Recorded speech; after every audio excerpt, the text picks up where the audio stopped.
point de vue du droit international, pas de la langue qui fait plaisir sur les plateaux télé, le Hamas en tant que tel n'est pas reconnu comme une organisation terroriste. Vos collègues de l'AFP, par exemple, que vous n'allez pas suspecter de je ne sais quoi, ne qualifient pas le Hamas d'organisation terroriste. C'est un débat, hein, non. Attendez, on va faire un peu de droit, juste un instant, du coup, si vous le voulez bien. Regardez. Vous connaissez peut-être pas ces résolutions de l'ONU.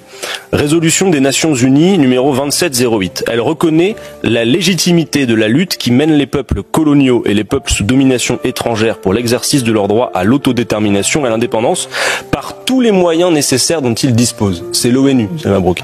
Et elle dit également, réaffirme la légitimité de la lutte des peuples pour se libérer de la domination coloniale et étrangère. Moi, je parle la langue du droit international. Et ce que je suis en train de vous lire, ça pèse peut-être moins pour vous que CNews et Radio J, mais ça s'appelle les Nations Unies. D'accord ? Et les Nations Unies reconnaissent cette légitimité. En 4 mois, 31 700 civils tués, plus de 13 000 enfants. C'est Mabrouk, 13 000 enfants.